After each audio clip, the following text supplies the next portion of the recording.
Di dalam Mahkamah Majisteri Air Keruh Melaka, kes jenayah pembunuhan Zubaidi Amir Kushai Abdul Malik berusia 7 tahun yang menyebabkan kecederaan fizikal atau membenarkannya dianiaya, diabaikan atau didedahkan sedemikian dan direnjam mati lemas. Tertuduh ibu kandung Zuraida Atan dan bapa tirinya Muhammad Fazli Abdul Razak dibawa ke kandang tertuduh. Jurubahasa memberikan dokumen pertuduhan untuk dibaca kepada pendakwa raya. Jurubahasa, sila bacakan pertuduhan. Bahawa kamu Puan Zuraida Atan dan Tuan Muhammad Fazli Abdul Razak pada 29 Januari 2021 pada hari Jumaat jam 4 petang di Taman Kubun Jaya, Melaka mendapati kes pembunuhan di antara ibu kandung dan kanak-kanak berusia 7 tahun yang direnjam lemas di dalam tong air setinggi 60.9 cm serta terdapat beberapa kesan leban dan kecederaan di beberapa anggota badan. Oleh yang demikian, kamu telah melakukan kesalahan di bawah Seksyen 302 Kanun Keseksaan yang dibaca bersama Seksyen 34 Kanun Sama atas dua pertuduhan iaitu pembunuhan dan mendera.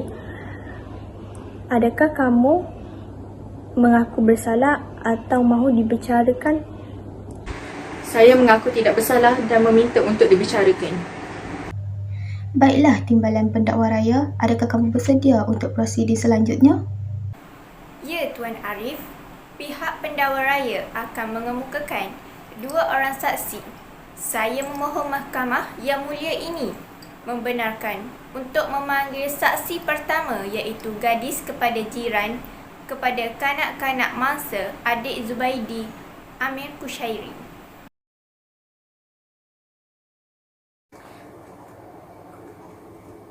Bahawasanya saya dengan sesungguhnya dan suci dan mengaku bahawa segala keterangan yang akan saya nyatakan dalam perbicaraan ini adalah benar. Tidak ada yang tidak benar melainkan yang benar belaka. Apa tujuan Puan hadir ke mahkamah pada hari ini? Untuk memberi keterangan mengenai adik Amir sebelum meninggal dunia.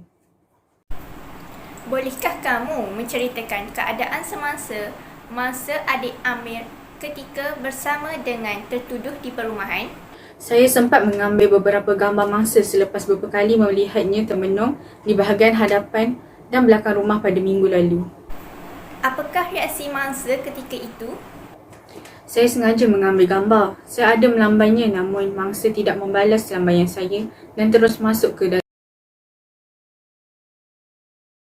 Adakah kamu sering mendengar masalah pergaduhan atau pertengkaran antara tertuduh dan mangsa?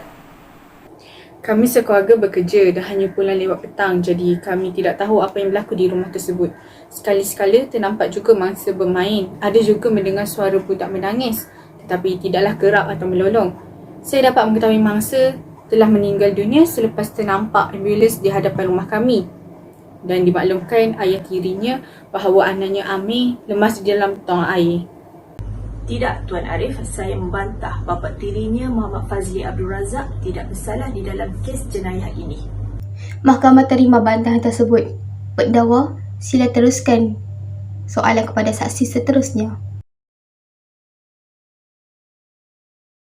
Bahawasanya saya Aish dengan sesungguhnya dan suci mengaku bahawa segala keterangan yang akan saya nyatakan di dalam perbicaraan ini adalah benar. Tidak ada yang tidak benar melainkan yang benar belaka. Saya mendapat maklumat bahawa Puan Aish tinggal di taman berkenaan pada tahun 2018. Adakah ini benar? Ya, benar sekali. Adakah ini benar bahawa ibu kandung Zuraida Atan jarang bergaul dengan jiran? Ya, Sebelum ni, saya sering melihat ibu kandung Amir keluar bekerja sebagai pengawal keselamatan di sekolah berhampiran. Namun, sejak perintah kawalan pergerakan 2.0, saya tidak melihat dia keluar bekerja dan ada kalanya mangsa kelihatan berada di pekarangan bersama dua adiknya. Adakah Puan berada di lokasi pembunuhan? Semalam pada hari Jumaat saya nampak ambulans. Kemudian suami saya bertanyakan kepada suami wanita itu dan dimaklumkan bahawa anaknya meninggal dunia kerana lemas di dalam tuk air. Dan manakala ibu mangsa duduk di atas sofa dan menangis. Ada tambahan lain mahu ditambah? Tidak, Timbalan Pendakwa Raya. Terima kasih Tuan Arif. Saya meminta kedua saksi dibebaskan. Saya tidak ada soalan lain lagi. Baiklah, kalian berdua boleh keluar sekarang. Tuan Hakim, pihak pendakwa raya membuktikan bahawa Zuraida Atan dan Muhammad Fazli Abdul Razak bersalah dalam kes pembunuhan dan penyiksaan terhadap kanak-kanak berumur 7 tahun. Pertama, tertuduh Zuraida Atan berdepan dengan masalah kewangan dan lain-lain untuk membesarkan Amir, maka tertuduh meminta Puan Nurlinda mengambil mangsa sebagai anak angkat sehingga 6 tahun. Sehingga pada 13 Oktober 2020, tertuduh datang ke rumah keluarga angkat di Rawang untuk mengambil semula mangsa dan dijaga di Melaka. Urusan penyerahan itu berlaku terlalu pantas dan keluarga Amir tidak sempat menyambut hari kelahiran mangsa untuk membeli hadiah terakhir permintaan mangsa. Tertuduh secara bersama-sama dengan bapa tiri untuk melakukan bunuh sehingga mati lemas. Tidak, Tuan Arif, saya membantah bapa tirinya Muhammad Fazli Abdul Razak tidak bersalah di dalam kes jenayah ini. Tertuduh lelaki Muhammad Fazli Abdul Razak dan tertuduh wanita Zuraida Atan tidak bersalah di dalam kes ini kerana kemungkinan mangsa sedang bermain di kawasan di tempat kejadian iaitu di kawasan tuk air bersama adik-beradiknya yang lain sehingga menyebabkan mangsa terjatuh dan lemas. Tertuduh Muhammad Fazli Abdul Razak memberitahu bahawa anaknya mati lemas, lalu dia membuat laporan polis dan ambulan. Kami memohon budi bicara mahkamah untuk memutuskan keputusan Tuan Arif. Keputusan wujud atau tidak berlangsung. Baiklah. Setelah mendengar kedua-dua hujah antara peguam bela dan juga timbalan pendakwa raya, mahkamah memutuskan bahawa saya tidak akan membenarkan kedua-dua tertuduh diikat jamin. Oleh kerana itu, mahkamah akan menetapkan pada 29 Mac 2021 sebagai sebutan untuk kali kedua semula kes sementara menunggu laporan berdasar antara mangsa berumur 7 tahun. Maka, semua pihak bersurai dari mahkamah. Kedua-dua tertuduh tidak dibenarkan diikat jamin dan akan disebutkan semula pada 29 Mac 2021. Selesai pembicaraan tersebut, mahkamah meletakkan tarikh baharu pada 26 April depan sebagai sebutan semula dengan pihak pendakwaan meminta untuk satu tarikh baharu bagi serahan laporan berdasar mangsa. Masukkan kedua-dua tertuduh ke dalam kandang. Kedua-dua pesalah mengangkat sumpah. Timbalan pendakwa raya, sila bacakan laporan berdasar kanak-kanak berumur 7 tahun Terima kasih tersebut. Tuan Arif.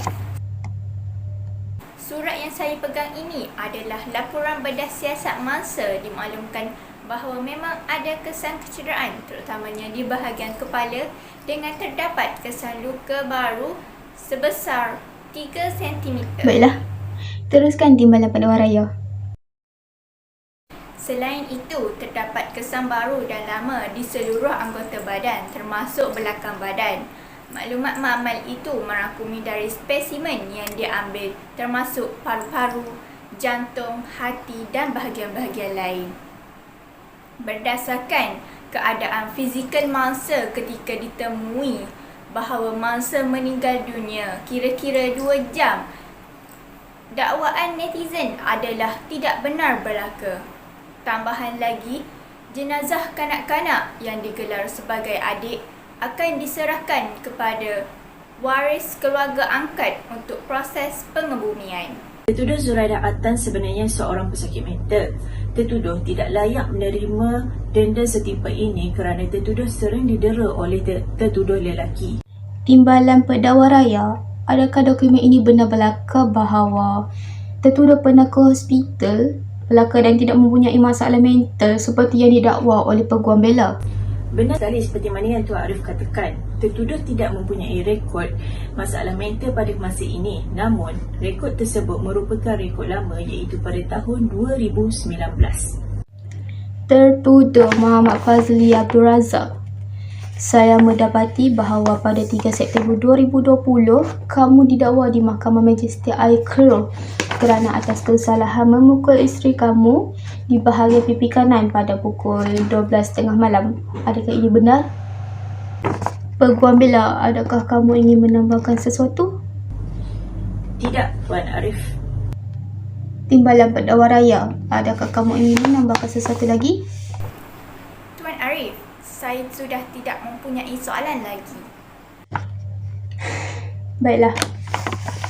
Setelah mendengar hujah kedua-dua pihak, antara peguam bela dan juga pihak Timbalan Pendakwa Raya, Mahkamah memutuskan bahawa pendakwa mengikut Seksyen 31-1-A Akta Kesalahan Kanak-kanak 2001 yang memperuntuk hukuman penjara 20 tahun atau didenda maksimum RM20,000 atau kedua-duanya muktamad.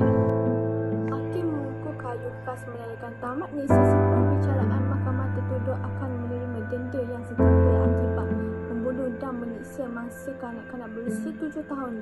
Keluarga angkat Amir menuntut jenazah Amir membawa pulang dan dikubur